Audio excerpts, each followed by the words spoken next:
फरिश्ते नाजिल होते हैं, उसमें से एक अमल है सोते वक्त आयतल कुर्सी का पढ़ना, इससे फरिश्ते नाजिल होते हैं। और इतना सादा, इतना आसान, इतना छोटा अमल है आयतल कुर्सी। 10 जुमले उसमें, सिर्फ आयत तो एक ही है लेकिन जुमले 10 है उसके अंदर। 10 जुमले, एक आयत, वो भी नहीं होता सोते वक्त, है ना।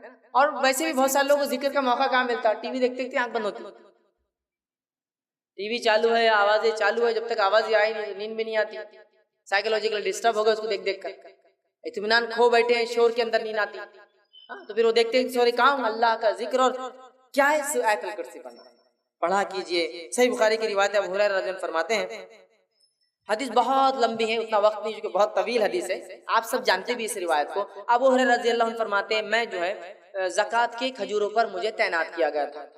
रात में एक शख्स आया और ज़कात की खजूरें जिस जगह भर कर रखी गई थी उस कंटेनर को फाड़कर चुराने लगा।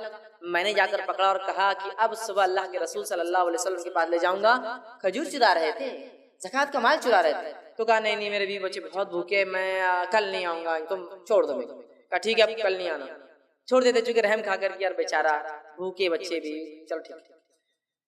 सुबह उठते हैं, फजर में कहते हैं अल्लाह के रसूल, कर रात एक आदमी आया था खजूर चुरा रहा था, फिर आपसे कहा क्या हुआ? तो कहा वो बोला बीवी बच्चे भूखे तो मैंने ले जाने दिया। तो कहा अबू हुरैरा आज फिर आएगा? कल रसूल उसने तो कहा लेकिन कि नहीं आएगा, लेकिन कहा आज आएगा। अबू हुरैरा रज़ी अल्लाह फरमाते अब तो मैं मुस्तैद था, क्योंकि आपसे मैंने बोल दिए थे अब आएगा तो बस आने ही वाला।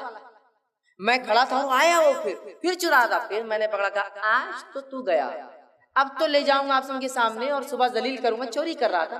तो कहा नहीं, मेरे भी बच्चे भूखे थे, मैं परेशान था, अब कल नहीं आऊंगा, ये बात था। कहा ठीक है चले जाए, रहम खा लिया। तीसरे दिन फिर ये हुआ, दूसरे दिन आप के पास फजर में मिले, आप से फरमाया क्या हुआ रात?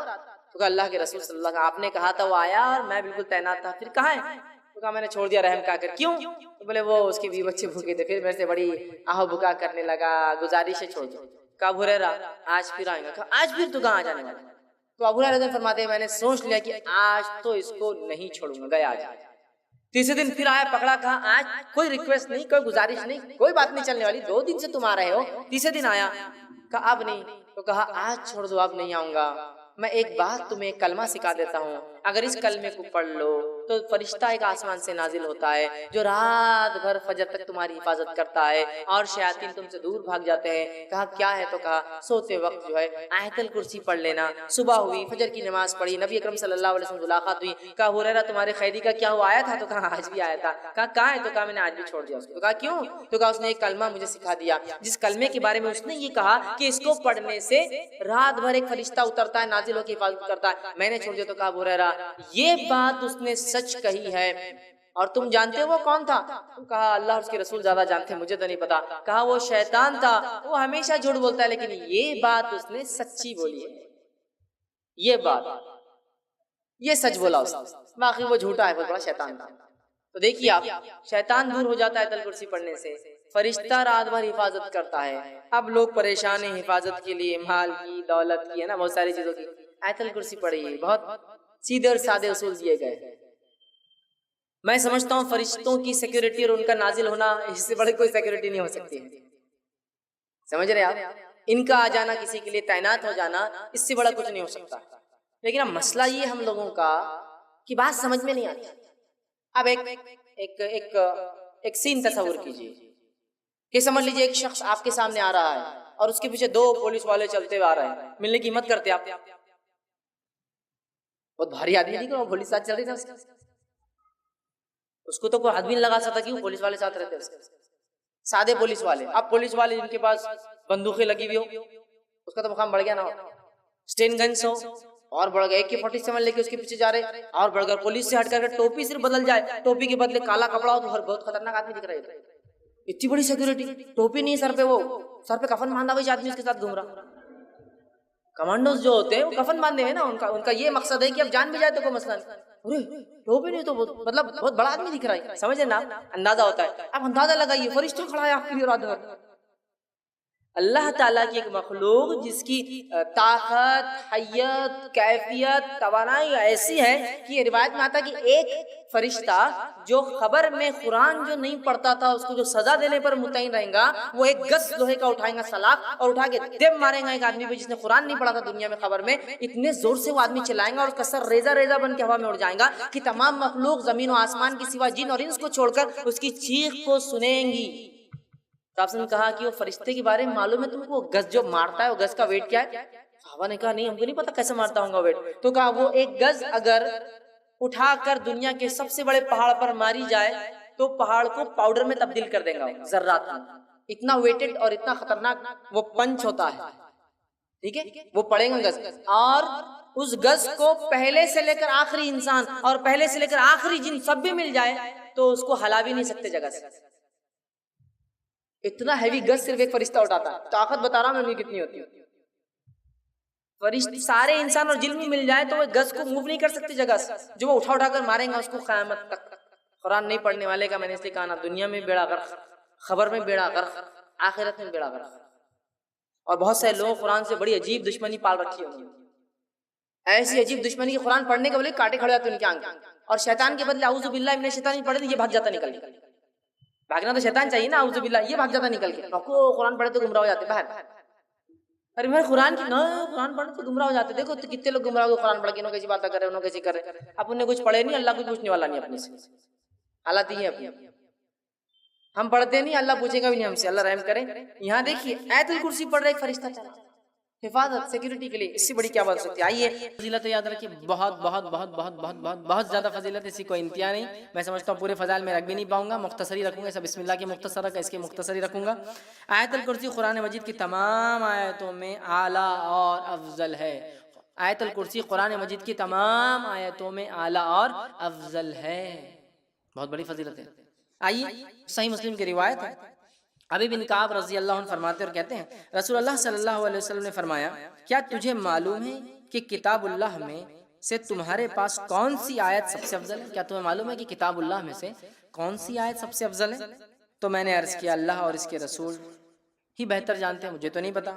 आप सल्लल्लाहु अलैहि वसल्लम दोबारा फरमाया कि क्या तुझे मालूम है किताबुल्लाह में से तुम्हारे पास कौन सी आयत सबसे अफजल है? मैंने अर्ज किया अल्लाहु ला इलाहा इल्ला हुवल हय्युल क़य्यूम, ये आयतुल कुर्सी। आप सल्लल्लाहु अलैहि वसल्लम ने मेरे सीने पर जो है हाथ फेरा, मतलब शाबाश देते ना, अरे माशाल्लाह, सीने पर जो हाथ फेरा और फरमाया अबुल मुंजर, ठीक है, उनकी कुनियत थी ये, तुझे इल्म मुबारक हो। तो अल्लाहु ला इलाहा इल्ला हुवल हय्युल क़य्यूम, ये जो आयतुल कुर्सी है, ये आयत याद रखिए सबसे अफजल आयत है, बहुत अफजल, बहुत फजीलत वाली आयत है। इसको हम बकसरत पढ़ने की कोशिश किया करें। इसी तरह जो है एक रिवायत में आता है, ये अबू दाऊद की रिवायत है, रसूलुल्लाह सल्लल्लाहु अलैहि वसल्लम सफ़ा मस्जिद नबी से मुत्तसिल मुहाजिरीन की रिहाइशगाह, मतलब एक जगह थी, वहाँ तशरीफ लाए। तो एक आदमी ने आप सल्लल्लाहु अलैहि वसल्लम पूछा, या रसूलुल्लाह सल्लल्लाहु अलैहि वसल्लम कुरान मजीद में सबसे ज्यादा बड़ी और अजमत वाली आयत कौन सी है? आप सल्लल्लाहु अलैहि वसल्लम फरमाया अल्लाहु ला इलाहा इल्ला हुवल हय्युल क़य्यूम, आयतल कुर्सी आपने बयान की। ये सबसे फजीलत वाली, अजमत वाली बड़ी आयत है, याद रखिए। इसी तरह सोने से पहले आयतुल कुर्सी पढ़ने वाले के लिए अल्लाह ताला की तरफ से एक फरिश्ता मुकर्रर किया जाता है जो चोरी, डाका और दीगर नुकसान से इसकी हिफाजत करता है। नीज शैतान की बुरी हरकतों, मस्तन वसाविस, जादू, इसी तरह उसकी आसिफ ज़दगी और उसके खौफ से भी इंसान महफूज रहता है। इतने सारे फ़ायदे हैं। यकीनन ये रिवायत अबू हुरैरा रज़ी अल्लाह अन्हु की बड़ी मशहूर मारूफ रिवायत है, सही मुस्लिम में और दीगर कुतुब में आती है। मैं अब पूरी तफसीलात नहीं रखता हूँ, बस मुख्तसर आपको वाक़या, चूँकि हदीस बहुत लंबी है। हुआ ये कि अबू हुरैरा रज़ी अल्लाह अन्हु को आपने जो ज़कात की खजूरें थी उसके ऊपर जो अपॉइंट किया, आप वहाँ थे, रात में एक शख्स आया, खजूरें चुरा रहा था, आपने पकड़ा, कहा अल्लाह के रसूल सल्लल्लाहु अलैहि वसल्लम पेश करूँगा। उसने कहा कि मेरे बीवी बच्चे बड़े भूखे प्यासे थे, मैं मजबूर था इसलिए ले जा रहा हूँ, मैं कल नहीं आऊँगा। कहा ठीक है कल नहीं आना, छोड़ दिया। सुबह हुई, अल्लाह के रसूल सल्लल्लाहु अलैहि वसल्लम से कहा अल्लाह के रसूल एक शख्स आया था, खजूर चुरा रहा था, मैंने पकड़ा, फिर कहा बीवी बच्चे मैंने छोड़ दिया। अल्लाह के रसूल सल्लल्लाहु अलैहि वसल्लम फरमाया आज फिर आएगा वो। ये कहते जब अल्लाह के रसूल सल्लल्लाहु अलैहि वसल्लम कह दिया आज आएगा तो मैं तो अब तैयार हो गया, आज तो नहीं छोड़ूंगा। फिर आया वो खजूरें चुरा रहा था, आपने पकड़ा, कहा आज तो अल्लाह के रसूल सल्लल्लाहु अलैहि वसल्लम बारगाह में हाजिर करूंगा और तुमको, क्योंकि तुम खजूर चुराए थे ज़कात के। कहा नहीं मेरे बीवी बच्चे भूखे थे, ये थे वो थे, बड़ा उसने रोना रोया, उनको रहम आया, फिर छोड़ दिया। सुबह हुई, अल्लाह के रसूल सल्लल्लाहु अलैहि वसल्लम फजर ने पूछा क्या हुआ अबू हुरैरा तुम्हारे कैदी का, कहाँ जाया था? कहा कहाँ है भी? तो कहा आज भी छोड़ दिया मैंने उसको। लेकिन उसने कहा कल नहीं आएगा, तो कहा आज भी आएगा। ये कहते वो, अब मैंने सोच लिया आज तो इसको नहीं जाने दूंगा। फिर वो कहते हैं मैंने रात में पूरा मुस्तैदी के साथ मैं खड़ा था, फिर वो आया, आते ही मैंने खजूर चुरा के पकड़ा, कहा आज तो तुझे लेकर ही जाऊंगा, ये थर्ड टाइम, 2 टाइम तो माफ कर दे। कहा ठीक है तुम मुझे छोड़ दो, मैं तुम्हें एक ऐसी खैर की बात बताऊंगा जिस दुआ को तुम अगर रात पढ़ लो सोने से पहले तो एक फरिश्ता सुबह तक तुम्हारी हिफाजत करेगा। अब चूंकि सहाबा खैर के मुतलाशी और खैर के बहुत ज्यादा वो थे, हरीस थे, अच्छा खैर का कोई चीज़ दे रहा है, रात में पढ़ने से फरिश्ता। कहा ठीक है बोलो छोड़ दूंगा। तो कहा अगर तुम आयतल कुर्सी पढ़ लो तो एक फरिश्ता तुम्हारे शैतान से सुबह तक हिफाजत करेगा। सुबह हुई, नबी अकरम सल्लल्लाहु अलैहि वसल्लम का अबू हुरैरा क्या हुआ कल कैदी का? कहा फिर आया था। कहा कहाँ है फिर? तो कहा छोड़ दिया। तो कहा क्या कहा? तो कहा इसलिए छोड़ दिया कि उसने मुझे एक दुआ सिखाई। और उसने कहा आप सल्लल्लाहु अलैहि वसल्लम फरमाया क्या दुआ सिखाई? तो उसने कहा जो शख्स रात सोते वक्त आयतल कुर्सी पढ़कर सोएगा तो एक फरिश्ता सुबह तक उसकी फजर तक हिफाजत करेगा। अबू हुरैरा ये बात उसने सच कही, हालांकि वो अक्सर झूठ ही बोलता है। क्या तुम जानते हो वो कौन था जो तुम्हारे पास 3 दिन से कैद में आ रहा था, पकड़ा जा रहा था? तो कहा अल्लाह और उसके रसूल ही बेहतर जानते हैं। तो कहा वो शैतान था। कौन था? वो शैतान था। ठीक है, लेकिन उसने ये बात सच कही। ठीक है, ये बात सच कही। तो यहाँ भी पता चला। इसी तरह हर फर्ज नमाज के बाद आयतल कुर्सी पढ़ना जन्नत में जाने का बायस है। पता चला जिन शैतान से महफूज रहता है एक फरिश्ता हिफाजत करता है। उसी तरह एक फजीलत और आती है, हर नमाज के बाद पढ़ने से क्या होता है? जन्नत में जाने का बायस होता है। हदीस के अल्फाज सुनिए आप किस तरह से। और ये इमाम नसाई ने जो अपनी किताब जो अमल अल-यौम वल लैल के अंदर दिन और रात के अमाल के अंदर नकल किया, और वो फरमाते अबू अमामा रजी अल्लाह अन्हु फरमाते और कहते हैं कि अल्लाह के रसूल सल्लल्लाहु अलैहि वसल्लम फरमाया जिसने हर फर्ज नमाज के बाद आयतल कुर्सी पढ़ी इसके और जन्नत के दाखिल होने के दरमियान मौत के अलावा कोई रुकावट नहीं है। मर जाए तो सीधा जन्नत में जाएंगे, लेकिन ये आयतल कुर्सी पढ़ना है। आयतल कुर्सी को सर पे हाथ रख के पढ़ना लफ्ज नहीं है। बहुत से लोग आयतल कुर्सी पढ़ते हैं लेकिन आयतल हाथ रखते हैं सर पर पेशानी, फिर हाथ को जमीन पर रखते हैं, कभी ये हाथ को यूं रखते हैं, पता नहीं क्या उसकी वजह है, और फिर पढ़ते हैं। ये साबित नहीं है, लेकिन आयतल कुर्सी पढ़ना साबित है, याद रखिए। ठीक है, ये बड़ी अफजल, बड़ी बरकत, फजीलत, कद्र और मंजिलत वाली आयत है जिसको आयतल कुर्सी सूरह बकरा सूरह नंबर 2 की आयत नंबर 255 नंबर है इसका। अच्छा चलिए आगे बढ़ते हैं। इसी तरह वो आयत जिसकी इस मुख्तसर से वक्त में जो पिछले जुमा उन्वान की हमने इब्तिदा की थी और शुरुआत की थी, और वो ये था कि जदीद दुनिया के अंदर अपनी सलाहियतों को, अपने स्किल्स को, अपने फ़न को और अपने हुनर को हम कैसे उजागर करें, boosting skills in this innovative world. और अल्हम्दुलिल्लाह उसके अंदर हमने जो सबसे पहले तो इल्म की अहमियत देखी थी, उसके बाद हमने 2 नुकात, 2 पॉइंट्स आपके सामने मैंने रखे थे। जिसमें पहला पॉइंट था कि लाइफ लॉन्ग जो है लर्निंग को एम्ब्रेस करे, मतलब जिंदगी भर सीखने के लिए एक इंसान, एक मर्द मोमिन या एक मोमिन तैयार रहे। मतलब ये हमारी सिफत, हमारी खुसूसियत होना चाहिए कि किसी भी फन, किसी भी हुनर में हम मुतमईन ना हो, बल्कि उसमें आगे बढ़ने की, उसमें और सीखने की, उसमें और अच्छा करने की लगन, हुनर और कोशिश करते रहे। याद रखिए। सेकंड पॉइंट हमने देखा था, याद रखिए, वो ये था कि क्रिटिकल थिंकिंग एक इंसान अपने अंदर बढ़ाए, मतलब मुस्बत तनकीदी सोच को जो है बढ़ावा दिया जाए, इसलिए कि ये मुस्बत तनकीदी सोच बहुत सारे कामों में इंसानियत को आगे बढ़ाती है। और जितने इन्वेंशंस और डिस्कवरीज होते हैं, जितनी इजादात होती है, उसकी वजह ये होती है कि इंसान कुछ ना कुछ सोचता है उसके बारे में। तो क्रिटिकल थिंकिंग ये बहुत अहम चीज है, याद रखिए। बच्चों के अंदर इसको पैदा करने की कोशिश करें। और इस नुक्ते पे बात को हमने इसके अंदर रोका था कि सवाल करने की उनको इजाजत दें, सवालात करने दें, सवाल ना करे तो उनसे सवाल करने लगाए, इसलिए कि सवाल करना ये किसी भी फन और हुनर के सीखने की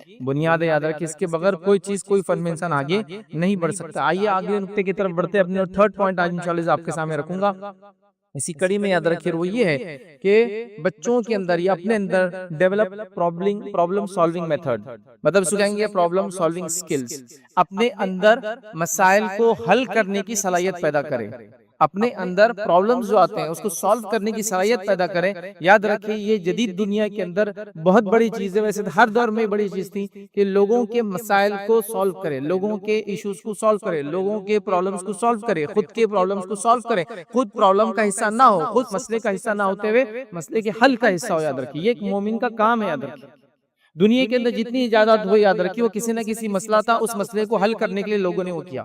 आप जितने बड़े लोगों को, डॉक्टर्स, इंजीनियर्स, साइंटिस्ट या जिसको कहेंगे डिस्कवरर्स, इन्वेंटर्स, जिनको भी आप इज्जत देते हैं, उनका एहतराम करते हैं, उसकी वजह क्या? उन्होंने दुनिया में जो इंसानियत के मसाइल हैं उनको हल करने की कोशिश की। जैसा मिसाल के तौर पर रोशनी का मसला था तो किसी ने इलेक्ट्रिसिटी पैदा करने की कोशिश की, इलेक्ट्रिसिटी पैदा होगी तो बल्ब बनाने की कोशिश की, बल्ब बन गया तो बल्ब को कम कीमत में चलाने की कोशिश की, बल्ब चंद कम कीमत में चल रहा है तो उसको फिर इलेक्ट्रिसिटी से क्यों सोलार से बनाने की कोशिश की, मसाइल थे, हल दिया जाता रहा। और आज भी दुनिया में वही कौमें, वही लोग आगे माने जाते हैं, अव्वल माने जाते हैं, जिसको कहेंगे एडवांस माने जाते हैं, जो लोगों के मसाइल को हल कर रहे हैं। जैसे कि एक चौराहा था, लोग आ रहे थे, गाड़ियां तो नहीं थी लेकिन साइकिलें थी, छोटे मोटे साइकिल रिक्शा थे, लेकिन आके एक दूसरे के सामने कोला, मतलब रुक जा रहे थे, ट्रैफिक जाम हो रही थी। किसी ने हल दिया कि एक आदमी को खड़े कर दे जो मसले को हल करे, तीन तरफ से लोगों को रोके, एक तरफ से जाने दे, और ऐसा कर करके साइकिल के ऑर्डर में करे। इसके बाद जो है वो ट्रैफिक सिग्नल बन गया। आज के दौर में जो आदमी तो नहीं होता है, मशीन ये काम करती है, लाइट से काम करती है, हो रहा है नहीं हो रहा है, लोगों का मसला था, उसको हल किया गया। तो आज भी दुनिया के अंदर जो लोग इंसानियत की जरूरत माने जाते हैं वो वही लोग हैं, याद रखिए, जो उनके मसाइल को आज भी हल कर रहे हैं। याद रखिए, अब उम्मत के मुस्लिम इस चीज को देखिए, हम सलूशन का हिस्सा है या प्रॉब्लम का हिस्सा है। आज की उम्मत मुस्लिमा सलूशन का हिस्सा नजर नहीं आ रही है, प्रॉब्लम का हिस्सा नजर आ रही है। सबसे गंदे मोहल्ले हमारे, सबसे अनऑर्गेनाइज ट्रैफिक हमारे पास। अच्छा, ये कोई मैं इल्जाम के तौर पे नहीं कह रहा हूँ, ये कौम को उभारने के तौर पे भी नहीं कह रहा हूँ। हमारे शहर अजीज के अंदर, पूरे मुस्लिम बस्ती के अंदर एक भी सिग्नल है कि बताइए आप सर। आप ये नहीं बोल सकते हुकूमत ने हमारे लिए मेहनत नहीं की कि हमारे इलाकों में ट्रैफिक जाम ना हो। मसला ये कि हम खुद नहीं चाहते हैं वो कि ऐसा कुछ हमारे साथ हो। क्या हमारे महलों के अंदर, जिसको कहेंगे गवर्नमेंट ने डेवलपमेंट प्लान के तहत सड़कों को बढ़ाया नहीं बढ़ाया, लेकिन आज भी हमारे सड़कें 10 फीट की जो थी आज भी 10 फीट की है, क्योंकि बाकी जगह मेरी बकरी बंधी हुई है, मेरे दुकान का शेड आगे निकला हुआ है, उसके सामने एक आदमी डेड पार्किंग करके रखा हुआ, उसके सामने खराब गाड़ी खड़ी हुई है, और उसके बाद 10 फीट का रोड, 10 फीट का अभी एक्सपेंशन के बाद भी वही हाल है। तो ऐसा नहीं कि हुकूमत ने हमारी तरफ नजर नहीं दी, हम खुद अपने आप को आगे बढ़ाना नहीं चाहते। लेकिन बताइए, एक अच्छा मार्केट जब तक डेवलप नहीं होता, तब तक के ट्रैफिक को, ये जो आने वाला कस्टमर से गाड़ी खड़े करने को जगह ना हो। फिर आप बोलते हैं कि प्राइम कस्टमर हमारे इलाकों में नहीं आता, क्यों आएंगे आपके पास, उसी गाड़ी खड़े करने की जगह नहीं है आपके पास। अंदाजा लगाइए, ये सब हो रहा ही नहीं हो रहा है। तो ये हुकूमत का मसला नहीं है, हमारी सोच का मसला है। तो मैं तनकीद नहीं कर रहा हूँ, हकीकत को बता रहा हूँ, ये सबको मानना पड़ेगा। तो हम प्रॉब्लम का हिस्सा है, सोल्यूशन का हिस्सा हम नहीं। याद रखिए उम्मत मुस्लिमा, हर जगह हम मसाइल पैदा कर रहे हैं, वो इसलिए कि हमने इस्लाम को छोड़ दिया, वरना इस्लाम तो सोल्यूशन का हिस्सा है। इस्लाम आया तो मसाइल हल देने आया था। अरे ये इस्लाम तो वो है जो आपसे कहता है कि मसाइल को हल करो और जन्नत ले जाओ, मसाइल को हल करो, मगफिरत ले जाओ, मसाइल को हल करो, अपने आप को जिसको कहेंगे गुनाहों से साफ करा लो। एक शख्स रास्ते से जा रहा था, उसने देखा कि रास्ते में एक टहनी पड़ी हुई है जो कि रास्ते को रोक रही है। टहनी पार्ट ऑफ प्रॉब्लम है, उसने तय कर लिया कि मैं इस टहनी को हटाए बगैर आगे नहीं बढ़ूंगा। अल्लाह के रसूल सल्लल्लाहु अलैहि वसल्लम फरमाते, वो गया, उस टहनी को वहां से हटा दिया, अल्लाह रब्बुल इज्जत ने उसकी मगफिरत कर दी, क्योंकि वो पार्ट ऑफ सोल्यूशन था, अल्लाह ने उसके गुनाहों को माफ कर दिया। देखिए, आप समझ रहे हैं, इस्लाम तो पार्ट ऑफ सोल्यूशन है। आइए दूसरी मिसाल देता हूँ। नबी अकरम सल्लल्लाहु अलैहि वसल्लम फरमाते हैं, ईमान की 70 से ज्यादा शाखें, सबसे अफजल शाख है ला इलाहा इल्लल्लाह, और सबसे अदना शाख है रास्ते से तकलीफ दे चीज को हटाना, प्रॉब्लम को सॉल्व करना है। आपको रास्ते में तकलीफ देने वाली चीजों को हटाना है। तो हम एज अ कम्युनिटी हम प्रॉब्लम को सॉल्व करने वाले लोग हैं, लेकिन आज हम एज अ कम्युनिटी हम प्रॉब्लम बन चुके हैं। इस बात का इकरार करना पड़ेगा, एतराफ करना पड़ेगा, इसलिए कि हकीकतों को जब तक एतराफ नहीं करेंगे चेंजेस नहीं आने वाले हैं। मेरा घर तो सबसे साफ है, लेकिन मेरी खिड़की से मैं थूकता भी हूँ और कचरा भी डालता हूँ, मैं पार्ट ऑफ प्रॉब्लम हूँ। मैं अपने घर के सामने किसी एक आदमी को गाड़ी खड़े करने नहीं देता हूँ, उसकी टांगे तोड़ दूंगा खड़े करे तो, लेकिन मैं जब कहीं भी जाता हूँ गाड़ी कहीं भी खड़े करता हूँ, मैं पार्ट ऑफ प्रॉब्लम हूँ। आप समझ रहे? मुसलमान अगर ऐसी सोच रखे तो आप जानिए क्या हो जाएगा। देखिए, एक जगह चौराहा है, वैसे चौराहों पे है ना एक सर्कल हमेशा होना चाहिए, ताकि गाड़ियां टर्न लेने में आसानी होती है। ऐसा डायरेक्ट टर्न लेने में ट्रैफिक जैम होती है। तो मेरा अक्ल क्या बोलती है, अगर ऐसे जाने से प्रॉब्लम होती है और मैं पार्ट ऑफ प्रॉब्लम हो रहा हूँ, तो लंबा टर्न लेके आऊंगा इंशाल्लाह। मैं पार्ट ऑफ सोल्यूशन बनेगा, पार्ट ऑफ प्रॉब्लम नहीं बनूंगा। मैं कई लाइव एग्जांपल दे सकता हूँ, समझ रहे हो, जो आप समझ भी सकते हैं। अगर मेरी एक गाड़ी क्रॉस करती पूरा रोड और अतराफ की पूरी तरफ की गाड़ियां रुक जाती मेरी गाड़ी की वजह से, जिसकी वजह से अगर 100 गाड़ियों के 10 मिनट खराब होते हैं तो 1000 मिनट खराब होते हैं, तो मैं पार्ट ऑफ प्रॉब्लम नहीं सोल्यूशन हूं। मैं अपनी गाड़ी को बीच में नहीं ले जाऊंगा, इंतजार करूंगा, चाहे मेरा 1 घंटा क्यों ना जाए, क्योंकि लोगों के 15 घंटे बर्बाद करने से, क्योंकि 1000 मिनट अप्रोक्सीमेटली 15 घंटे होते हैं, मैं अपना 1 घंटा बर्बाद कर सकता हूँ। मैं पार्ट ऑफ सोल्यूशन रहूंगा, मैं पार्ट ऑफ प्रॉब्लम नहीं बनूंगा।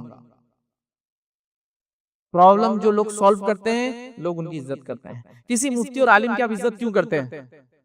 पूरे महल्ले में मसाइल पैदा करके रख दिए उन्होंने? नहीं, उन्होंने आपके सारे मसाइल का हल दिया। तो आपने उनसे मोहब्बत की, आपने उनको मुकाम दे दिया, है ना। तो जो भी किसी का प्रॉब्लम करता है, साइकोलॉजिकल प्रॉब्लम हो, फिजिकल प्रॉब्लम हो, मेंटल प्रॉब्लम हो, फाइनेंशियल प्रॉब्लम हो, वो क्या हो जाती है, कौमें पसंद की जाती है, वो आदमी पसंद किया था। आपने किसी आदमी गरीब था, उसका प्रॉब्लम ये था कि उसके पैसे नहीं है, वो इलाज नहीं करा सक रहा, खा नहीं सक रहा, आपने पैसे दिया, सोल्यूशन दे दिया उसको, वो कर दिया।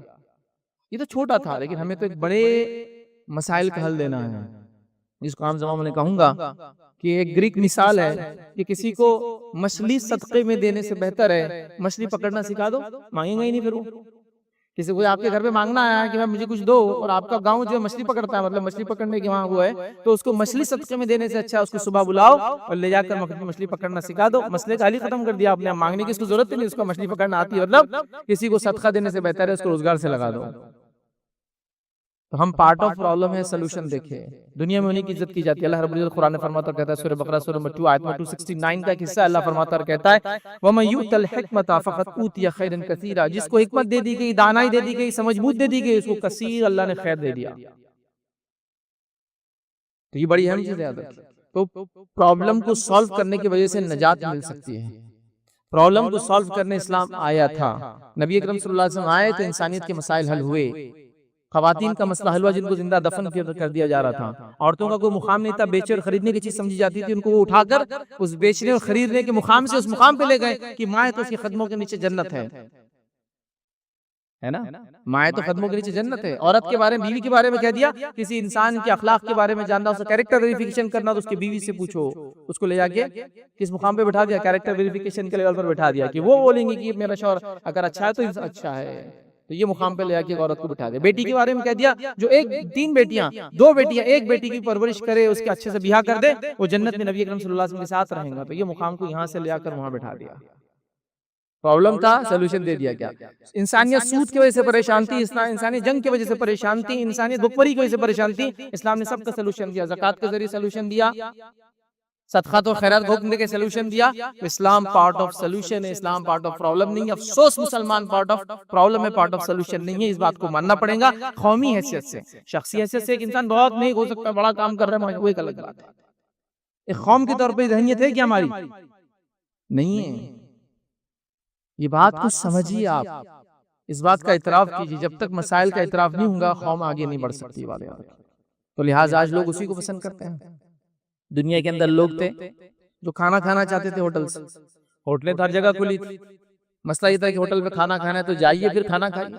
किसी ने अकल लगाई, मसला तो है, खाना सबको है, लेकिन आएगा कैसे? तो एक ऐप बना देता हूँ, आप घर पे बैठे बैठे होटल से खाना मंगाई खाओ। मसले का हल दे दिया, खुद की रोजी चालू हो गई, 100 करोड़ प्लस की कंपनी बन गई, लाखों लोग जॉब पर लग गए।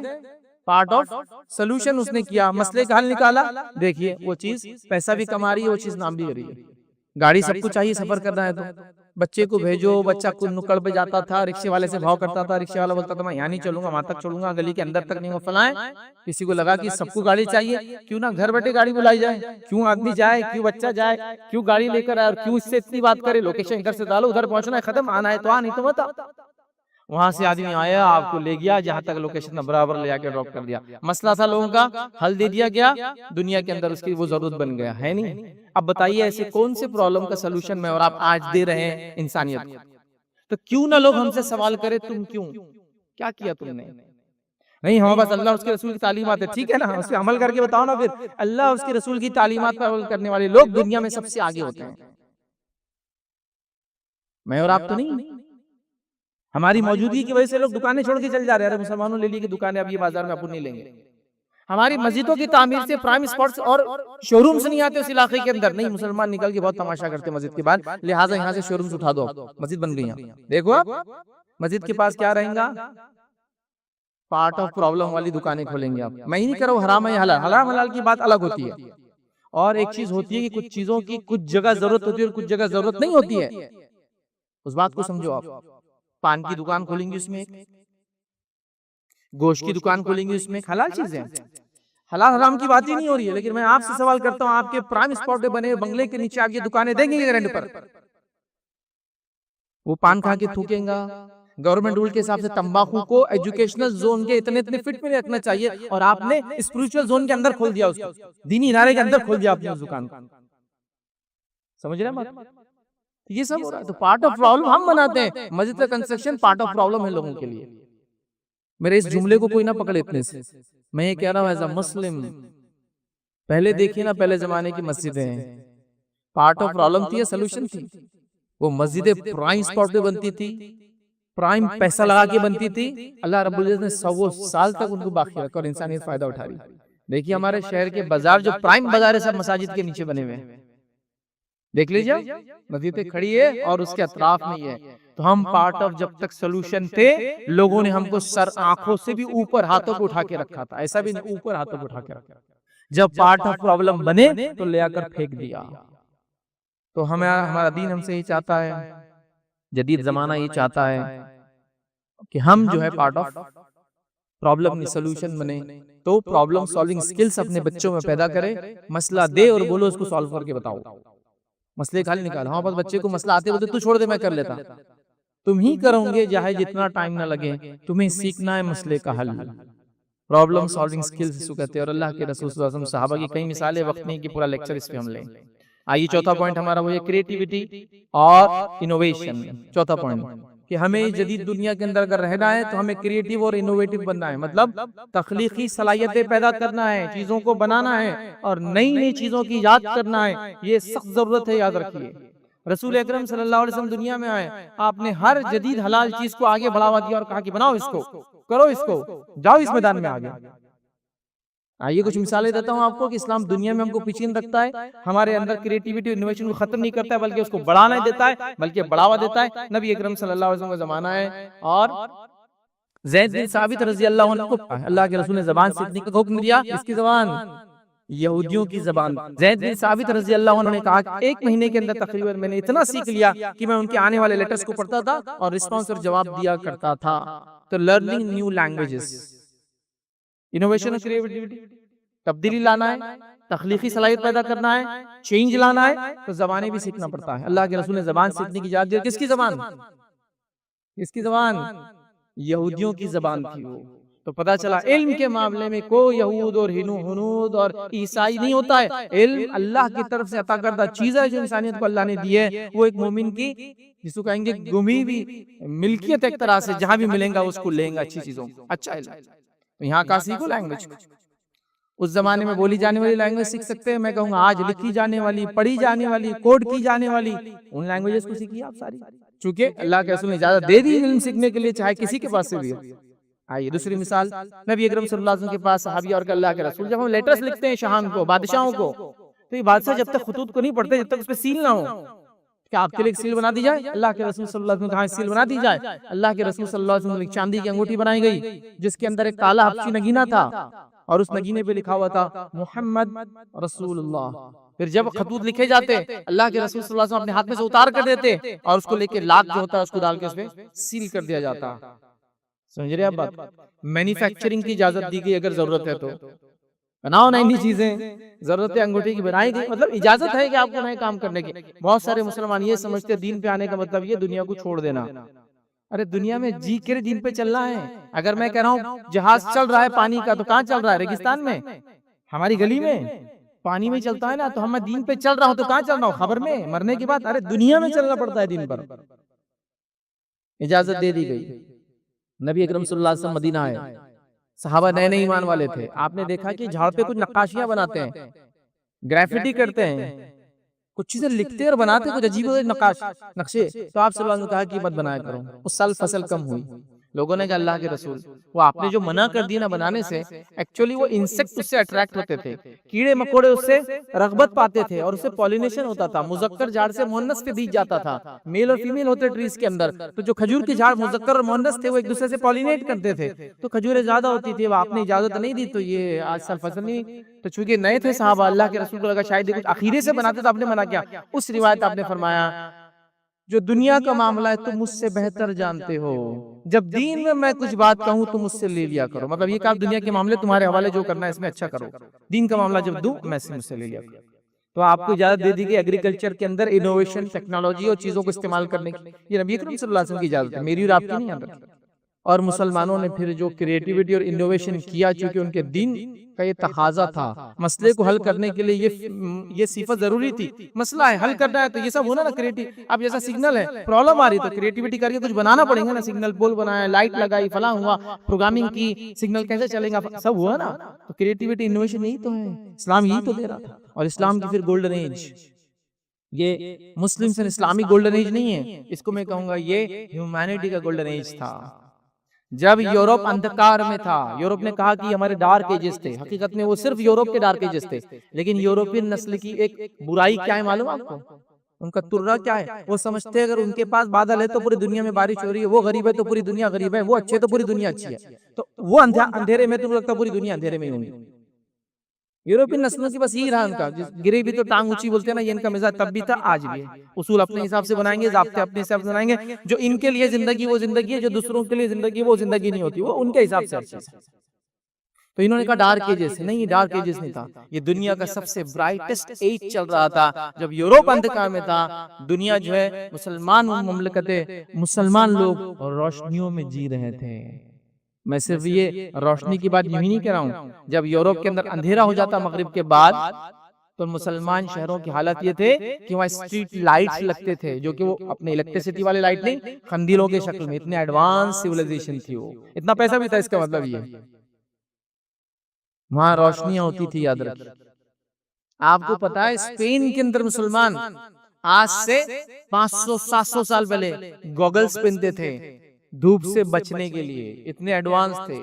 स्पेन में चलने वाले लिबास, वहां के उठने बैठने की तहजीब पूरे यूरोप कॉपी करने की कोशिश करता था, जैसे आज फ्रांस को पूरी दुनिया फैशन में कॉपी करती है। इसलिए कि एडवांस कौन थी जो करती थी, सबसे आगे थी। गॉगल्स पहन रहे, चश्मे लगा रहे देखने के लिए, तजुर्बात कर रहे हैं, कपड़े ऐसे पहन रहे, कहवा की दुकानें उनके पास हाथ नुक्कड़ पे खुली है, ऐसे बैठ के ऐसे कहवे भी, कहवा कॉफी शॉप्स, कहवा से लफ्ज कॉफी आता है इंग्लिश के अंदर, जो कॉफी शॉप्स होती थी जहाँ लोग जाके मटर गश्ती फालतू बातें नहीं करते थे, वो मुल्क और मिल्लत और दुनिया को आगे बढ़ाने के लिए कभी रिलैक्स होते, कॉफी पीते और डिस्कशन करते आगे क्या करना है। आज चाय के अड्डे हमारे पास है, लेकिन वो कुछ और ही काम कर रहे हैं। समझिए आप, तो पूरा यूरोप कॉपी कर रहा था उसको कि वैसा जीना है तो वैसा जीना है, कोई नैसा बेला। जब ये आई, स्पेन बटा हुआ था कई मुमलकत में, लेकिन बाद में मुसलमान भी कमजोर पड़ गए। तकरीबन 500 साल की हुकूमत के बाद हुआ ये कि फिर स्पेन की जो नॉर्दर्न हुकूमतें थी, उन्होंने अपने आप को एकजुट किया, और कोई नैसा बेला के मातहत में इन्होंने पूरे ये जिसको कहेंगे आइबेरियन पेनिनसुला, जो स्पेन का पूरा इलाका है, जिसके अंदर 2-3 मुमलिकत याद रखिए, पुर्तगाल है, स्पेन है, याद रखिए, ठीक है, स्ट्रेट ऑफ जिब्राल्टर है, और सारी चीजें बहरहाल 2-3 मुल्क बहरहाल। उन्होंने कहा कि मुसलमानों को यहाँ से खत्म कर देंगे, और रिकॉन्क्वेस्टा चालू किया, वापस से अपनी जमीनें हम लेंगे, मुसलमानों से पाक करेंगे इन जमीनों को। आपको पता है कोई नैसा बेला जब मरी तो उसका मकबरा आज भी मौजूद है, ऑनलाइन देखिए जाकर। जब मरी तो उसका मकबरा मुसलमानों ने ही बनाया, क्योंकि मरना है तो मुसलमानों के तरीके से मरना चाहिए। उसके मकबरे में आयतें लिखी गई, क्योंकि मुसलमान मरते तो ऐसे ही मकबरे बनाते थे, तो कहा मरना भी है तो वैसे ही मरना है, जीना भी है तो ऐसे ही जीना है। तो गोया ये था। वहां जब मुसलमान निकल भी गए तो वहां के बादशाह अपने नाम के आगे क्या लगाते थे मालूम? अल खलीफ, द कैलिफ। मतलब उनके पास टाइटल ये था कि अगर कोई बादशाह है बड़ा तो खलीफा उसके नाम के आगे रखना चाहिए, अल खलीफ अल्फांसो द सिक्स्थ। अब ये क्या है? एलसिड, एलसिड तो सुना ना आपने, बहुत मशहूर से फिल्में बनी कितनी, ठीक है। एलसिड द कॉन्करर बहुत मशहूर शख्सियत थी, मर्सनरी था, लड़ता था। एलसिड as-सय्यद, ईसाई था, लेकिन टाइटल क्या लगाता था अपने नाम के आगे? क्योंकि पूरे इलाके के अंदर जो बड़े लोग होते थे वो टाइटल लगाते थे as-सय्यद, आका हमारे, बड़े हमारे, ठीक है। तो उसका नाम था एलसिड, फिल्म है उसके नाम से, वो EL से लिखते स्पेनिश में एल, ठीक है। आप कई अल्फाज देखिए, हाय और हेलो के लफ्ज देखिए, ये अरबी जबान से आए। अब कोई बोला हाय हेलो तो जहन्नुमी है, ये अरबी जबान से आए। हाय ये अरबियों का जो एक दूसरे से स्पेन में लोग बात करते थे, जिसके अंदर कोई उसको बोलता था हय्यक, वो बोलता था अहलन व सहलन। तो ये हेलो हो गया, क्योंकि नॉन मुस्लिम से ये ग्रीटिंग्स थी, उनकी सलाम नहीं करते थे। तो अहलन व सहलन से हेलो लफ्ज आया, और उसके जवाब में वो कहते थे हय्यक, अल्लाह तुझे जिंदा रखे। तो हय्यक से हाय लफ्ज आता है, हेलो का जवाब हाई है इंग्लिश में भी, और वो स्पेनिश जबान से आता है। आप देखिए, तो गोया ग्रीटिंग्स क्या बोलना है मिले तो ये मुसलमान सिखा रहे थे दुनिया को, समझ रहे हैं बात? तो ये आप थे। या आपकी तब्दीली वाला जज्बा था, या आपने दुनिया को दिया। अफसोस की बात है, सद अफसोस की बात है, आज जिस मुकाम पर पहुंचे हैं बहुत ही बदतरीन मुकाम है। और इस्लामिक गोल्डन एज, इसकी जो सुनहरी जो जिसको कहेंगे जी दौर था इंसानियत का, इसकी तो बहरहाल इतनी मिसाल है कि शायद एक मिसाल दूंगा तो एक लेक्चर पूरा इसमें दे सकता हूँ कि ये एक मिसाल है लीजिए सिर्फ, कि क्या कुछ हमारे आबा अजदाद ने इंसानियत को दिया। अब वक्त तो इतना नहीं है, सिर्फ इतना कहूंगा, एक किताब है जरूर पढ़े। पढ़ना लिखना तो आजकल होता ही नहीं हमसे, लेकिन फिर कोशिश करें, फिर पढ़ो एक बार, खुद भी पढ़ो, बच्चों को पढ़ाओ। 1001 inventions Muslim heritage in our world, ये किताब है टी.एस. अल हस्सानी की, याद रखिए उन्होंने किताब लिखी, सलीम अल हस्सानी याद रखिए उनका नाम है, उन्होंने किताब लिखी 1001 invention Muslim heritage in our world, के 1001 तजुर्बात मुसलमानों की देन जो दुनिया के अंदर है। 1001 तजुर्बात या इन्वेंशन जो आज भी हम इस्तेमाल करते हैं, उन्होंने दिया, जिसको 6 हिस्सों में उन्होंने तकसीम किया। घर में क्या इस्तेमाल होता है, स्कूल कॉलेज में क्या इस्तेमाल होता है, फला फील्ड में 6 उसमें तकसीम किया पूरी किताब को, 6 उसमें 1001 इन्वेंशन, मतलब जदीद चीजें जो मुसलमानों ने दुनिया को दी, छोटी से लेकर बड़ी। पढ़ लीजिए कभी उसको, पढ़कर लगेगा कि वाकई में इस कौम ने बहुत कुछ दिया। आपकी तारीख आपको भुलाई जा रही है, आपको बताया जा रहा है कि आप गंदगी में पैदा होने वाले, गंदगी में रहने वाले कीड़े जैसे, और गंदगी मरने वाली कौमें जो भीख मांगने और लोगों के सामने हाथ फैलाने के लिए आपके पास कोई चारा नहीं। लेकिन ये बात न कभी सही थी न कभी सही हो सकती है। हाँ, तो ये कौम अपने आप को अगर बुराई में पस्ती में डाले वो गलत बात है, लेकिन मुसलमान ऐसा नहीं हो सकता, ये उसके मिजाज का हिस्सा नहीं है। अरे अल्लाह के रसूल सल्लल्लाहु अलैहि वसल्लम की क्रिएटिविटी और इस हाल में थी, एक मर्तबा मदीने के बाहर से आवाज आई, लोग अभी घबरा गए, और ऐसा वक्त था जो आराम का वक्त था, लोग घबरा गए और परेशान थे।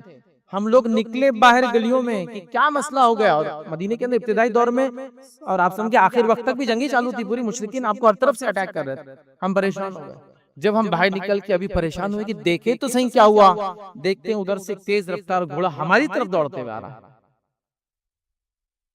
जब घोड़ा दौड़ते हमारे करीब आया तो नबी अकरम सल्लल्लाहु अलैहि वसल्लम उस पर सवार थे, तलवार गले में लटकी थी और बगैर जीन के घोड़े पे बैठे हुए थे।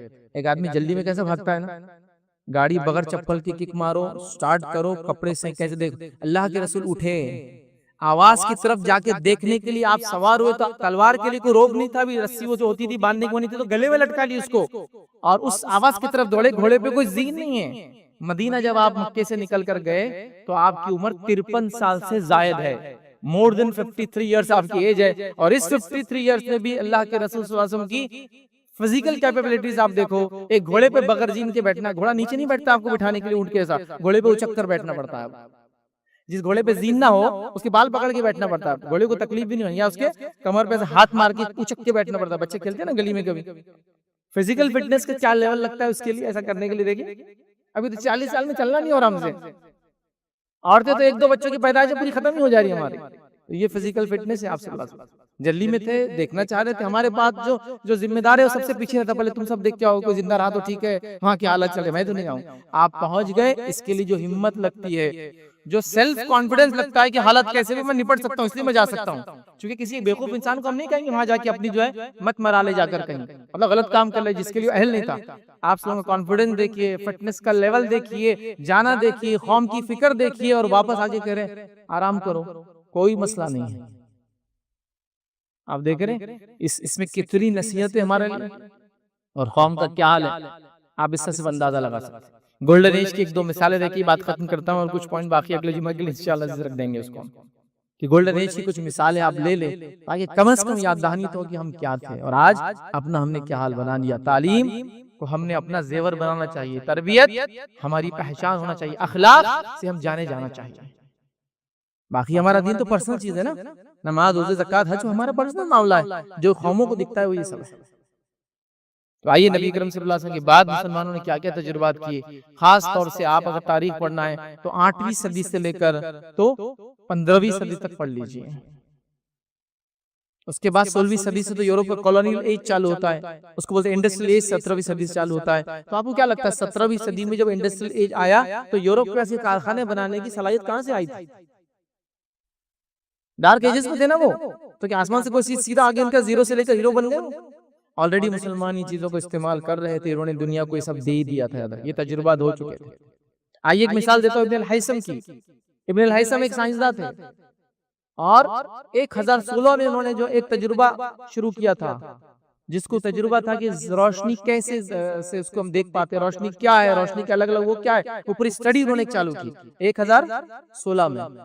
2016 जब आया उसको 1000 साल हुए, तो यूनेस्को ने एक दिन मनाया और कहा द मिलेनियम ऑफ लाइट।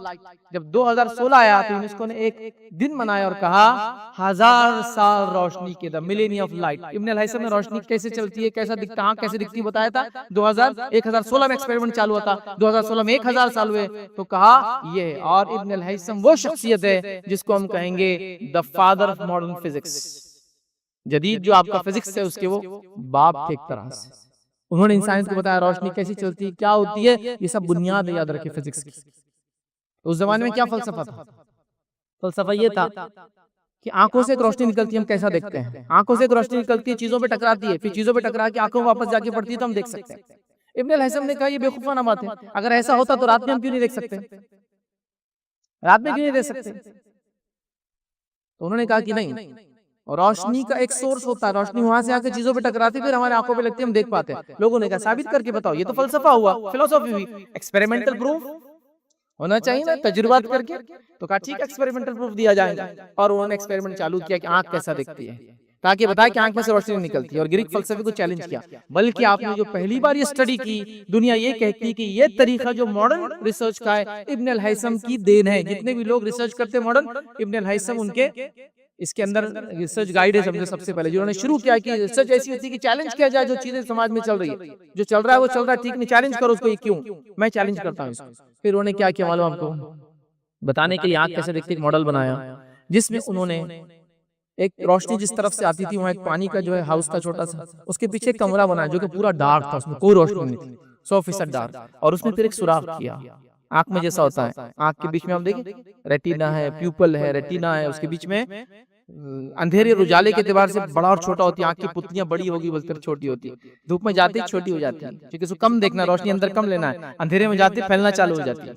इसीलिए कुछ जानवर रात में भी देख पाते हैं क्योंकि उनकी पुतलियां बहुत बड़ी हो जाती है, ठीक है। तो बहरहाल उन्होंने कहा कि वो सब पिन जैसा पिन बारीक सुराख होता है, उसके अंदर जब रोशनी सूरज निकलता, एक बीमार होती है चीजों की, उस पर अक्स पड़ता पानी पर, वो अक्स उस दीवार पे पड़ता, और जब कमरे में जाता तो उल्टी इमेज बनती उस चीज की जो बाहर दिख रहा था। उन्होंने बताया कि आंख अंदर से अंधेरी होती है लेकिन कैसा देख सकती है, बताना चाह रहे थे कि आंख से रोशनी निकलती और रोशनी की वजह से आंख दिखती है। जो तजुर्बा किया उसको इंग्लिश में बोलते हैं कैमरा ऑब्स्क्यूरा, इंटरनेट पे जाके देख लीजिए। और ये तजुर्बे का नाम कैमरा ऑब्स्क्यूरा क्यों पड़ा, उसी से हमारे मॉडर्न लफ्ज आता है जो हम बोलते हैं, क्या बोलते हैं हमारे मोबाइल कैमरा, वीडियोग्राफी कैमरा, वो तजुर्बे का नाम था। क्यों दिया उस तजुर्बे का नाम कैमरा ऑब्स्क्यूरा, इसलिए कि जहाँ तजुर्बा किया था वो छोटा सा कमरा था, जो उर्दू में भी इस्तेमाल होता है लफ्ज, छोटा कमरा, बड़ा कमरा, कमरा, अंधेरा कमरा, कैमरा ऑब्स्क्यूरा। उसी कमरे से लफ्ज आया कैमरा जो इंग्लिश के अंदर इस्तेमाल होता है, जो उर्दू का ही लफ्ज है, अरबी का लफ्ज है, जो उर्दू में बोला जाता है कमरा, कैमरा ऑब्स्क्यूरा। देख रहे हैं जितने लोग आज देख सकते हैं चश्मों की वजह से, लेंसेस की वजह से और कैमरास के से, जो फायदा दुनिया में होगा, किसको अजर मिलेगा उसका, इब्न अल-हैसम को, जिसने कैमरे को इजाद किया। समझा बात।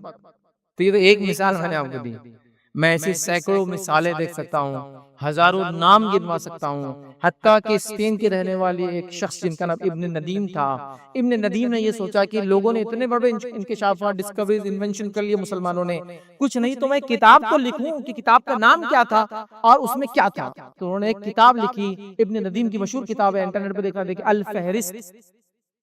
उन्होंने किताब लिखी कि मैं सिर्फ लिखता हूं, मिसाल के तौर पर तफसीर अल कुरान अल अजीम, तफसीर इब्न कसीर ने ये किताब लिखी, तो उसमें दीनी दुनियावी सारी किताबों के नाम लिखे। तो एक इतनी जखीम किताब जो 300-400-500 पेज मुश्किल, सिर्फ उन्होंने ये लिखा किताब का नाम और साइंसदान का नाम और उसने क्या किया, बस एक एक लाइन में 100 पेज की किताब। स्पेन में वो किताब मिली इब्न नदीम की, वो अल फहरिस्त, और उसी से इंकिशाफात हो रही कि ये किताब का ढूंढो, वो किताब का ढूंढो, इसका नाम ये, उसका नाम हुआ। आज भी हो रहा है, आप देखते हैं ना, फलां किताब मिल गई, फलां किताब मिल गई, फलां किताब यहाँ मिली, वहां की लाइब्रेरी में मिली, वहां की लाइब्रेरी में मिली। ये कैसे हो रहा है, ऑलरेडी किताबें लिखी है। तो इब्न नदीम ने फहरिस्त लिखी, और फहरिस्त को देखकर जो किताब का नाम है, साइंसदान परेशान है आज की दुनिया, क्या मुसलमानों ने ऐसे कारनामे अंजाम दिए थे, क्या ऐसा भी होता है। क्या ये सब भी है? चाहे वो किसी फील्ड का हो, किसी फील्ड का है। तो एक के बाद एक तजुर्बात, एक से एक चीजें इंकशाफात। अब ये अलग बात है, यूरोप ने मान लिया कि दुनिया में सब कुछ उन्होंने किया है, ये उनकी सिर्फ सोच है। याद रखिए, साइंस, टेक्नोलॉजी और दीगर चीजें मुसलमानों के तजुर्बात हकीकत बहुत ज्यादा। तो बहरहाल मुसलमानों की जो इंकशाफात है, जो तजुर्बात है, जो कारनामे उन्होंने अंजाम दिए, याद रखिए ये हद से जायद है। याद रखिए, और ये क्यों किया उन्होंने? तख्लीकी सलाहियत और कुछ करने का जज्बा जो उनके दीन ने उनको दिया था, उन्होंने इसके तहत ये किया। आने वाले जुमा में इंशाअल्लाह अज़ीज़ बाकी के 3 नुकात बाकी है वो रखने की जो कोशिश करूंगा। 7 नुकात पे मेरा ये लेक्चर था। उम्मीद करता हूँ कि इन चीज़ों से कुछ ना कुछ हम समझ रहे हैं, कुछ करने की हम अपने अंदर सलाहियत पैदा करेंगे। मैं कह रहा हूँ आने वाले 10 साल ये बहुत मुश्किल वाले दौर है, और उसके बाद का ज़माना और मुश्किल में आएगा। क्या मुसलमान तैयार है उस ज़माने के लिए जो आने वाला है? क्या AI और AI से जुड़ी टेक्नोलॉजी जिस रफ्तार से आ रही है, आप उसके लिए रेडी हैं?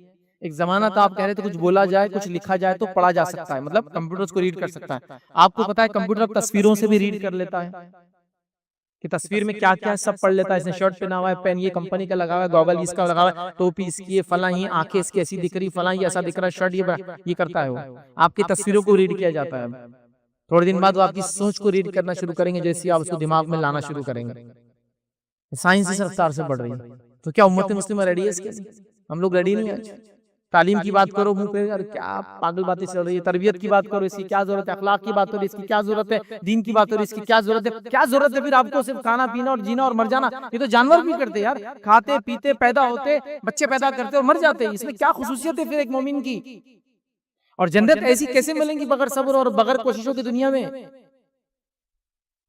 अल्हम्दुलिल्लाह जो जुमा की खुतबात है हम कोशिश करते हैं इसी वजह से कि इसको फौरन रिकॉर्ड किया जाए, अगले जुमा से पहले ऑनलाइन अपलोड भी हो जाता है। तो लास्ट जुमा का खुतबा अपलोड हो चुका है। इस जुमा आप लोग जो नहीं आते उनको बता सकते हैं, ताकि लोग इस मीडिया के थ्रू कई फायदे इसके जो है उठा सकें। तो इस चीज को हम समझने की बहरहाल कोशिश करें। ये हाई टाइम है, वक्त लौट कर फिर नहीं आएगा। सूर्य अस्र में अल्लाह ने कसम खा ली, वह अस्र कसम गुजरते हुए जमाने की। अब मुसलमानों के पास कोई दलील नहीं है इसके बाद कि रब्बुल इज्जत ने जमाने की कसम खाने के बाद तुम कहो कि हमने वक्त का फायदा नहीं उठाया।